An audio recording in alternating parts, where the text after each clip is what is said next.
Hi starting లోనే మనకి ఒక ఆఫీసర్ కనిపిస్తాడు. తను 12 మంది సోల్జర్స్ ని సెలెక్ట్ చేసి ఒక ఆపరేషన్ కోసం నార్వేకి పంపిస్తుంటారు. ఈ ప్లేస్ ని మొత్తం జర్మనీ ఆర్మీ ఆక్రమించి ఉంటుంది. ఇప్పుడు ఈ 12 మందికి స్పెషల్ ట్రైనింగ్ ని ఇచ్చి ఆ జర్మనీ ఆక్రమించిన ప్లేస్ లోకి వెళ్లి వాళ్ళు ఎంత మంది ఉన్నారు, ఎక్కడెక్కడ ఏమేం ప్లాన్లు వేస్తున్నారో తెలుసుకోవాలి. అలా కొన్ని వారాల పాటు ఆ 12 మందికి కఠినమైన ట్రైనింగ్ ని ఇచ్చి ఆ జర్మనీ ఆక్రమించిన ప్లేస్ కోసం బోట్ లో పంపిస్తూ ఉంటారు. కానీ వీళ్ళు వెళ్తున్న బోట్ ని జర్మనీ వాళ్ళు చూసేస్తారు. వాళ్ళ షిప్పుల నుంచే ఈ 12 మంది వెళ్తున్న బోట్ మీద అటాక్ చేస్తారు. దాంతో బోట్ పూర్తిగా నాశనం అవుతుంది. అలాగే జర్మనీ వాళ్ళు వీళ్ళ దగ్గరికి వచ్చి 11 మందిని బందీలుగా చేసి వాళ్ళతో పాటు తీసుకువెళ్తారు. కాకపోతే ఒక్క సోల్జర్ మాత్రం తప్పించుకుంటాడు. తన పేరే జాన్. జర్మనీ వాళ్ళ కంట పడకుండా అక్కడి నుంచి వెళ్తూ ఉంటే జర్మనీ సోల్జర్స్ జాన్ ని చూసేస్తారు. తనని పట్టుకోవడానికి మొత్తం సోల్జర్స్ వెంట పడతారు. కాకపోతే జాన్ కి ఆల్రెడీ ఇలాంటి వాటిల్లో ట్రైనింగ్ ఇచ్చారు కాబట్టి చాలా తెలివిగా వాళ్ళ కంట పడకుండా అక్కడి నుంచి తప్పించుకుంటాడు. అలా కొన్ని గంటల పాటు ఆ సోల్జర్స్ కంట పడకుండా పరిగెట్టుకుంటూ చాలా దూరం వచ్చేస్తాడు. ఇప్పుడు తను ఒక లేక్ దగ్గరికి వస్తాడు. రాత్రి అవ్వడం వల్ల చలి పెరిగిపోతుంది. తొందరగా తను ఉండటానికి ప్లేస్ ను చూసుకోపోతే ఈ చలిలోనే గడ్డగట్టి తను చనిపోతాడు. అలాగే తను ఇప్పుడు సోల్జర్స్ నుంచి తప్పించుకోవాలి కాబట్టి తను ఎటు వెళ్లాలో అర్థం కాక అదే నీళ్ల లోపలికి వెళ్లి దాక్కుంటాడు. అప్పుడే జర్మనీ సోల్జర్స్ అక్కడికి వచ్చి జాన్ కోసం మొత్తం వెతుకుతూ ఉంటారు. చుట్టుపక్కల మొత్తం వెతుకుతారు. అలాగే నీళ్లలో కూడా వెతుకుతారు. ఎక్కడ జాన్ వాళ్ళకి కనిపించాడు. అప్పుడే జనరల్ ఆ నీళ్ల లోపలికి వెళ్లి చెయ్యి పెట్టి చూస్తే అవి చచ్చేంత చల్లగా ఉంటాయి. దాంతో జనరల్ అనుకుంటాడు, వీడు ఒకవేళ పారిపోయి నీళ్ళలోకి వెళ్ళినా ఆ చలికే లోపల చనిపోతాడు అనుకొని తన సోల్జర్స్ ని తీసుకొని అక్కడి నుంచి వెళ్లిపోతాడు. తర్వాత జర్మనీ క్యాంప్ కి పెద్ద ఆఫీసర్ అయిన కర్ట్ వస్తాడు. తను అక్కడ పారిపోయి వచ్చిన 12 మంది గురించి చూస్తూ ఉంటాడు. కాకపోతే అక్కడ తనకి 11 మందే కనిపిస్తారు. వెంటనే అక్కడ ఉన్న జనరల్ ని అడుగుతాడు, ఇంకొకడు కనిపించడం లేదేంటి, వాడు ఎక్కడికి వెళ్ళాడు అని. అప్పుడే జనరల్, వాడు మన నుంచి తప్పించుకున్నాడు, కాకపోతే ముందు ఉన్న లేక్ లోపలికి వెళ్ళాడు. ఆ లేక్ లోపల చాలా చల్లగా ఉంటుంది, దాంట్లోనే వాడు చనిపోయి ఉంటాడు అంటాడు. కాకపోతే కర్ట్ అంత తొందరగా నమ్మే రకం కాదు. ముందు శవాన్ని చూసే వాడు చచ్చాడో లేదో నమ్ముతాడు. అందుకే మొత్తం సోల్జర్స్ ని జాన్ ని వెతకడం కోసం పంపిస్తాడు. తర్వాత మనకి జాన్ కనిపిస్తాడు. తను ఆ లేక్ లోపల నుంచి ప్రాణాలతో బయటికి వస్తాడు. తన ఫేస్ చూస్తుంటే చచ్చేలా ఉంటాడు. చాలా చోట్ల తన అవయవాలు గడ్డకట్టి ఉంటాయి. అలా నెమ్మదిగా నడుస్తూ కొంత ముందుకు రాగానే ఇద్దరు వ్యక్తులు తనకి కనిపిస్తారు. ముందు ఉన్న వాళ్ళు కూడా మంచి వాళ్ళే కాబట్టి జాన్ ని అక్కడి నుంచి తీసుకొని వాళ్ళ ఇంటి దగ్గరికి వెళ్తారు. అలా ఇంట్లోకి వచ్చిన తర్వాత జాన్ కి బుల్లెట్ దిగిన దగ్గర పట్టి కడతారు. అలాగే తినడానికి ఫుడ్ పెట్టి ఒక గన్ని కూడా ఇస్తారు తన సేఫ్టీ కోసం. తర్వాత ఇక్కడ ఆఫీసర్ కట్ ఆ 11 మంది దగ్గరికి వచ్చి తప్పించుకున్న జాన్ గురించి అడుగుతారు. చాలా టార్చర్ కూడా పెడతారు. కాకపోతే ఆ 11 మంది ఎంత టార్చర్ పెట్టినా అనుభవిస్తారు కానీ జాన్ గురించి ఒక్క విషయం కూడా చెప్పరు. ఈ కట్ అనేవాడు ఎంత దుర్మార్గుడు అంటే తన కళ్ళ ముందు వాళ్ళు నరకం అనుభవిస్తున్నా సరే వాడికి ఇంకా వాళ్ళని టార్చర్ పెట్టాలి అనిపిస్తుంది. తర్వాత కట్ కి ఒక డౌట్ వస్తుంది. ఆ నీళ్ళ లోపలే వీడు చచ్చాడని ఈ నా కొడుకులు చెప్తున్నారు. కాకపోతే వాడు చచ్చాడో లేదో నేను స్వయంగా తెలుసుకోవాలని కొంతమందిని నీళ్ళలోకి పంపిస్తాడు. వాళ్ళు బతుకుతారా సస్తారా అని తెలుసుకోవడం కోసం. కాకపోతే వాళ్ళ వల్ల ఎలాంటి పని అవ్వకపోవడంతో కట్టే స్వయంగా ఆ లేక్ లోపలికి వెళ్లి 20 నిమిషాలు దాంట్లో ఉండి అర్థం చేసుకుంటాడు. తప్పించుకోవాలనుకున్న వాడు ఈ నీటి లోపల నుంచి ఇంత చలిని కూడా తప్పించుకొని పారిపోవచ్చు అని. వెంటనే జనరల్ దగ్గరికి వచ్చి, పిచ్చి నా కొడుకా, నువ్వు చెప్పింది మొత్తం అబద్ధం, వాడు ప్రాణాలతో తప్పించుకున్నాడు, వాడిని ఎలాగైనా పట్టుకోవాలి అంటాడు. తర్వాత ఇక్కడ జాన్ కొన్ని రోజులు ఆ ఫ్యామిలీ దగ్గరే ఉండి తనకి కొంచెం బాగైన తర్వాత తన మిగిలిన సోల్జర్స్ ని ఎలాగైనా కాపాడాలని అక్కడ నుంచి ఒక వ్యక్తి సహాయంతో ఆ లేక్ ని దాటి అటుపక్కకు వెళ్తాడు. అప్పుడు తనకి ఒక ముసలావిడ కనిపిస్తుంది. లోపలికి వెళ్లి ఆ ముసలావిడితో మాట్లాడిన తర్వాత ఇద్దరు మంచి దోస్తులు కూడా అవుతారు. అంటే ఆ ముసలావిడ మనోన్ని అర్థం అర్థం చేసుకుంటుంది. అలా తనకు కట్టిన పట్టిని మళ్ళీ విప్పి ఇంకో కొత్త పట్టిని కడుతుంది. అలాగే ఆ ముసలావిడ జాన్ కి హెల్ప్ చేసే వ్యక్తి గురించి చెప్పి వాడి దగ్గరికి వెళ్ళు, తను నీకు ఎలాగైనా హెల్ప్ చేస్తాడు అంటుంది. అలా కొంతసేపటి తర్వాత జాన్ ఆ ముసలావిడ దగ్గర నుంచి ముందుకు వెళ్లిపోతాడు. కాకపోతే ఎంత దూరం వచ్చినా సరే చుట్టూ ఎటు చూసినా మంచే ఉంటుంది. ఇక అది తప్ప వేరేది ఏమీ కనిపించదు. కానీ ఇప్పుడు జాన్ మనసులో తన వాళ్ళని కాపాడాలని ఒక్కటే ఉంటుంది.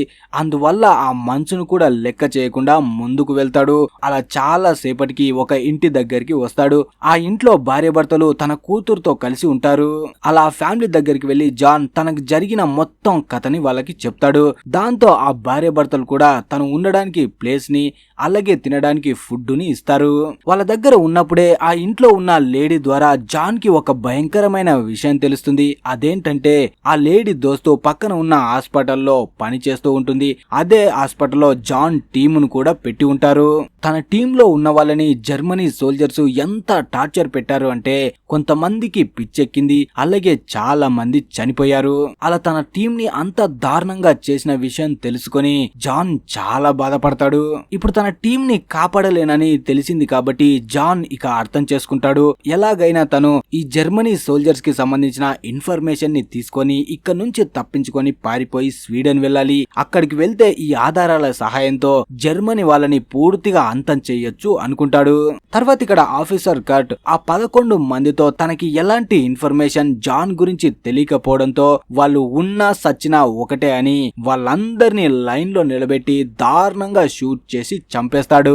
అప్పుడే పక్కన ఉన్న ఆఫీసర్, మేము చుట్టుపక్కల ఉన్న ప్రతి ఇంటిని అణువణువు వెతికాము, ఎక్కడా కూడా ఆ 12వ ఖైదీ మాకు కనిపించలేదు. ఇక మనం వాడిని వెతకడం ఆపేసి రికార్డుల్లో ఈ 11 మందితో పాటు వాడు కూడా సచ్చాడని రాసేద్దాం. అలా అయితే మనకు ఏ ప్రాబ్లం ఉండదు కదా అంటాడు.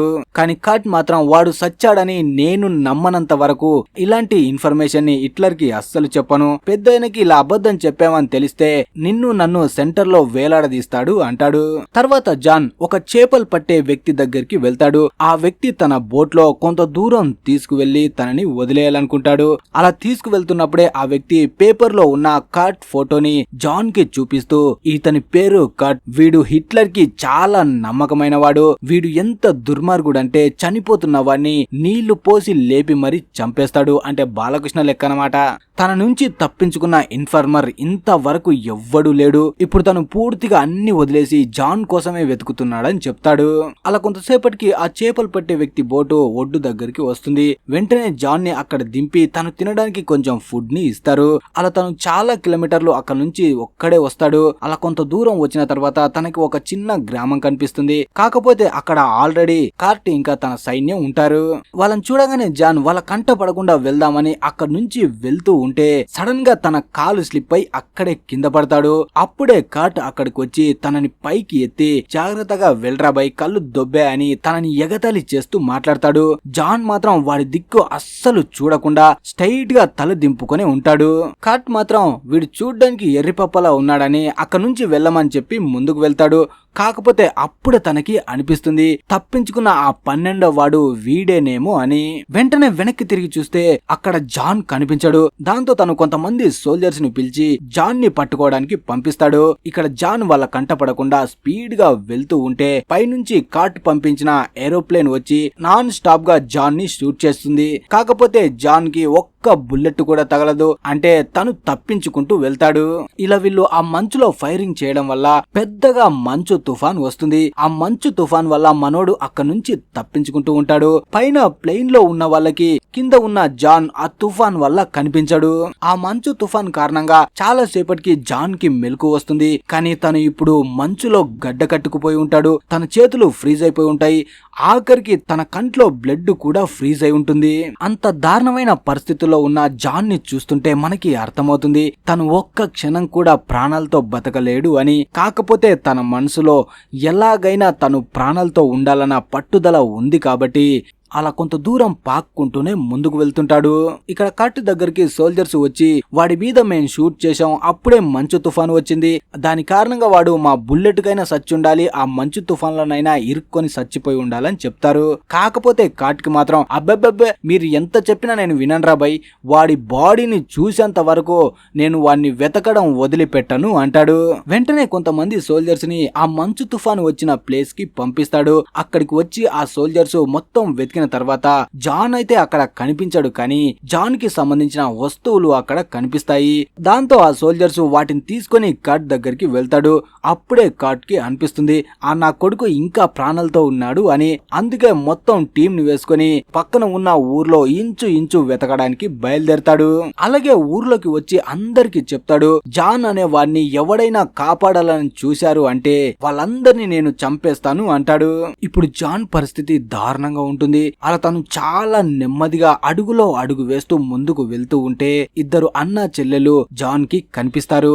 వీళ్ళ పేరు మ్యారియస్ ఇంకా గుడ్రన్. కట్ మాటలు వినకుండా జాన్ కి వాళ్ళు హెల్ప్ చేస్తారు. లోపలికి తీసుకువెళ్లి తనకి అయిన గాయాలకి పట్టీలు కడతారు. అలా వారం రోజులు అక్కడే రెస్ట్ తీసుకుంటాడు జాన్. వారం తర్వాత ఇప్పుడు జాన్ కి కొంచెం నయం అవుతుంది. వెంటనే తను అక్కడి నుంచి వెళ్లిపోవాలి అనుకుంటాడు. కాకపోతే నడవడానికి తన కాళ్ళు అంతగా పనిచేయవు. దాంతో ఇప్పుడు మ్యారియస్ వాళ్ళు పక్కన ఉన్న కొంతమంది హెల్ప్ తీసుకొని తనని ఒక దానిపై పడుకోబెట్టి సీక్రెట్ ప్లేస్ లో వెళ్లి దాచిపెడతారు. ఇక్కడే తను తన కాళ్ళు మంచిగా అయ్యే వరకు రెస్ట్ తీసుకోవాలి, ఇక్కడికి కట్ మనుషులు రాలేరు అనుకుంటారు. వీళ్ళన్నట్టే జాన్ కొన్ని రోజుల వరకు అక్కడే రెస్ట్ తీసుకుంటాడు. కాకపోతే వారం తర్వాత తనకి వింత వింత కలలు రావడం స్టార్ట్ అవుతాయి. అంటే జర్మనీ సోల్జర్స్ తన దగ్గరికి వచ్చినట్టు, తనని పట్టుకున్నట్టు, తనని టార్చర్ పెడుతున్నట్టు అనిపిస్తుంది. ఇప్పుడు తను ఎలాగైనా ఈ ప్లేస్ నుంచి బయటపడాలని తనకి కాలికి ఉన్న పట్టీని తీసి చూస్తే తన కాలి వేళ్లు ఇన్ఫెక్షన్ అయి ఉంటాయి. వాటిని అలాగే వదిలేస్తే బాడీ మొత్తం షెడ్ కు వెళ్తుందని వెంటనే దానికి ట్రీట్మెంట్ చేయాలి అనుకుంటాడు. కాకపోతే ఇక్కడ ట్రీట్మెంట్ ఎలా చేస్తాడు? అందుకే ఆ వేళ్ళనే తీసేయాలని చాలా నొప్పిని ఓర్చుకొని తన కాలి వేళ్ళని కట్ చేసుకుంటాడు. అలా మళ్ళీ 9 రోజులు అక్కడే రెస్ట్ తీసుకుంటాడు. ఆ 9 రోజులకి తనకి కొంచెం నయం అవుతుంది. అలా కొంతసేపటికి మ్యారియస్ తన దోస్తుల్ని తీసుకొని అక్కడికి వచ్చి జాన్ ని బయటికి తీసుకువచ్చి ఒక చెక్క దానిపై పడుకోబెట్టి అక్కడి నుంచి పైకి లాక్కు వెళ్తూ ఉంటారు. అలా మంచు కొండపైకి తీసుకువెళ్లి ఒక ప్లేస్ లో జాన్ ని పడుకోబెట్టి మ్యారియస్ జాన్ తో అంటాడు, ఒక వ్యక్తి నిన్ను తీసుకువెళ్ళడానికి తప్పకుండా ఇక్కడికి వస్తాడు, ఆ వ్యక్తి నిన్ను స్వీడన్ తీసుకువెళ్తాడని చెప్పి మ్యారియస్ ఇంకా తన దోస్తులు అక్కడి నుంచి వెళ్లిపోతారు. కాకపోతే ఎన్ని గంటలు అక్కడ వెయిట్ చేసినా తన కోసం ఎవ్వరూ రారు. అలా రాత్రి కూడా అవుతుంది. రాత్రి అవ్వగానే చలి పెరిగిపోతుంది. తను ఇప్పుడు కదలలేడు కాబట్టి తను అనుకుంటాడు ఇక నేను చావబోతున్నాను అని. తర్వాత మనకి మ్యారియో వాళ్ళు కనిపిస్తారు. గుడ్రన్ తన దగ్గరికి వచ్చి ఈ పాటికి స్వీడన్ వెళ్లిపోయి ఉంటాడు కదా అంటుంది. కాకపోతే వీళ్ళు మాట్లాడుకుంటూ ఉన్నప్పుడే సడన్ గా ఒక వ్యక్తి వాళ్ళ దగ్గరికి వస్తాడు. ఈ వ్యక్తి ఎవరో కాదు, ఇతనే జాన్ ని సేఫ్ గా స్వీడన్ ని తీసుకువెళ్లేది. ఆ వ్యక్తిని చూడగానే గుడ్రాన్ వాళ్ళు ఏమైంది, నువ్వెందుకు ఇక్కడికి వచ్చావు, జాన్ ని తీసుకువెళ్ళాలి కదా అంటుంది. కాకపోతే ఆ వ్యక్తి నేను ఆ మంచు కొండపై మొత్తం వెతికాను, ఎక్కడ నాకు జాన్ కనిపించలేదు అంటాడు. దాంతో మ్యారియస్ అర్థం చేసుకుంటాడు, అంటే నేను తప్పుడు ప్లేస్ లో జాన్ ని పెట్టి వచ్చాను అని. వెంటనే మ్యారియో తన దోస్తుని తీసుకుని జాన్ ని ఎక్కడైతే పెట్టాడో అక్కడికి వస్తాడు. కాకపోతే అక్కడ జాన్ కనిపించాడు. వెంటనే తను పెట్టిన ప్లేస్ లో మంచుని పక్కకు తీస్తే మంచు లోపల గడ్డ కట్టుకుపోయి జాన్ కనిపిస్తాడు. జాన్ ని చూడగానే వాళ్ళు తను చనిపోయాడు అనుకుంటారు. కాకపోతే మనోడు ఇంకా ప్రాణాలతోటే ఉంటాడు. ఇంతసేపు మంచులో గడ్డ కట్టుకుపోయినా ఇంకా ప్రాణాలతోటే ఉంటాడు. మొండి ప్రాణం. ఇదంతా మీరు చూస్తూ ఇదేదో ఫిక్షనల్ క్యారెక్టర్ అనుకోకండి, ఇది రియల్ గా జరిగిన ట్రూ స్టోరీ. అప్పుడే మ్యారియస్ తనకి వేడి వేడి సూప్ ని తాపుతాడు. అలా కొంతసేపటికి తను నార్మల్ అవ్వగానే ఒక వ్యక్తి అక్కడికి వచ్చి జాన్ ని స్వీడన్ కి తీసుకువెళ్తుంటాడు.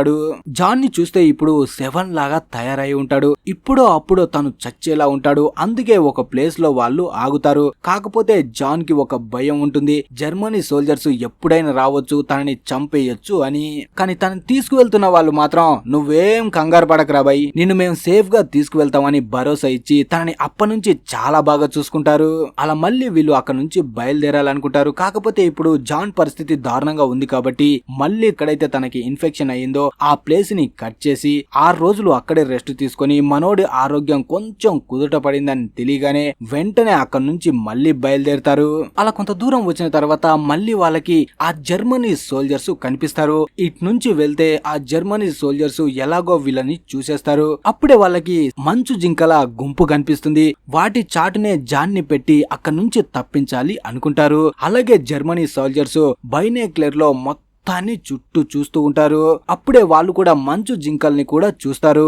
అలా జాన్ ని తీసుకొచ్చిన వాళ్ళు లాక్కుంటూ ఇక్కడ నుంచి అయితే ఆ సైన్యం ముందు నుంచి తీసుకువెళ్ళలేరు. అందుకే ఆ జింకల గుంపులో ఉన్న నాయకుడిని కనిపెట్టి దానికి జాన్ ని పట్టుకున్న ఆ కర్రలని కడతారు. అలా గుంపులో ఉన్నవి మొత్తం ఒకేసారి పరిగెట్టగానే స్పీడ్ గా జాన్ కూడా వీళ్ళ కంట పడకుండా వెళ్తుంటాడు. కాకపోతే మనోడికి దరిద్రం చాలా ఉంది. ఆ జింకల మధ్య వెళ్తున్నప్పుడు తన కర్రకి కట్టిన దారం తెగిపోగానే తను ఒక్కసారిగా పల్టీ పడతాడు. దాంతో జర్మనీ సోల్జర్స్ తనని చూసేస్తారు. నాన్ స్టాప్ గా తనని షూట్ చేస్తుంటారు. కాకపోతే తన చేతులతో వాళ్ళ బుల్లెట్స్ నుంచి తప్పించుకొని ఒక దగ్గరికి తను పడుకున్న ఆ చెక్కల బెడ్ ని తోసుకుంటూ వస్తాడు. ఒక రాయి చాటికి వచ్చి దాక్కుంటాడు. ఇప్పుడు జర్మనీ సోల్జర్స్ గన్స్ తీసుకొని తనని వెతుక్కుంటూ ఆ రాయి దగ్గరికి వస్తూ ఉంటే అప్పుడే జాన్ తనని తాను కాపాడుకోవడానికి గన్ ని బయటికి తీసి వాళ్ళు వస్తే షూట్ చేద్దామని రెడీగా ఉంటాడు. కాకపోతే అంతలో తన దగ్గరికి తన బండి కట్టిన ఆ జింక వచ్చి నిలబడుతుంది. వెంటనే తన బండికి ఉన్న దారాన్ని ఆ మంచు జింకకు కట్టి పైకి గన్ని షూట్ చేయగానే అది ఒక్కసారిగా పరిగెత్తడం మొదలు పెడుతుంది. అలా పరిగెడుతున్న ఆ మంచు జింకను చూసి జర్మనీ సోల్జర్స్ నాన్ స్టాప్ గా షూట్ చేస్తారు. కాకపోతే ఒక్క బుల్లెట్ కూడా మనోడికి తగలకుండానే అక్కడ నుంచి తప్పించుకొని స్వీడన్ లోకి అడుగు పెడతాడు. స్వీడన్ లోకి అడుగు పెట్టగానే జాన్ పిచ్చి పట్టినట్టు నవ్వుతూ ఉంటాడు. ఎందుకంటే తననే తాను నమ్మలేకపోతాడు. ఇలాంటి పరిస్థితుల్లో కూడా తను వాళ్ళ నుంచి తప్పించుకున్నాను అని. అలాగే ఇప్పుడు జర్మనీ సోల్జర్స్ తనని చంపలేరు. ఎందుకంటే స్వీడన్ లోపలికి వాళ్ళకి అనుమతి లేదు. వెంటనే ఆఫీసర్ కార్ట్ కి ఫోన్ చేసి చెప్తారు జాన్ ప్రాణాలతో తప్పించుకొని స్వీడన్ లోకి వెళ్లిపోయాడు అని. దాంతో అస్సలు తనని తాను నమ్మలేకపోతాడు. జీవితంలో మొదటిసారి ఒకడు వాడి నుంచి తప్పించుకొని పారిపోయాడు అని. అలా 3 నెలలు గడిచిపోతాయి. 3 నెలల తర్వాత జాన్ మళ్ళీ నార్మల్ అవుతాడు. కాకపోతే తన మనసు మాత్రం ఇన్ని బాధలు పడ్డాడు కాబట్టి బాధ మాత్రం లోపల దహిస్తూనే ఉంటుంది. అలా తన జనరల్ దగ్గరికి వచ్చి తను మొత్తం పూర్తి రిపోర్ట్ ని జర్మనీ సోల్జర్స్ గురించి ఇస్తాడు. ఇప్పుడు తను ఇచ్చిన ఇన్ఫర్మేషన్ వల్ల వాళ్ళ దేశానికి ఎంతో మేలు జరిగింది. అలాగే యుద్ధం రాకుండా వీళ్ళు ఆపగలిగారు. అందుకే వార్ హీరోగా తనకి బిరుదుని ఇస్తారు. ఇది ట్రూ స్టోరీ. కావాలంటే మీరు గూగుల్లో సెర్చ్ చేసుకోవచ్చు. అలా ఈ మూవీ ముగుస్తుంది. మరి ఈ మూవీ మీకు ఎలా అనిపించింది అనేది కింద కామెంట్ చేసి చెప్పండి. అలాగే వీడియో నచ్చితే లైక్, షేర్, సబ్స్క్రైబ్ తప్పకుండా చేయండి. Thanks for watching.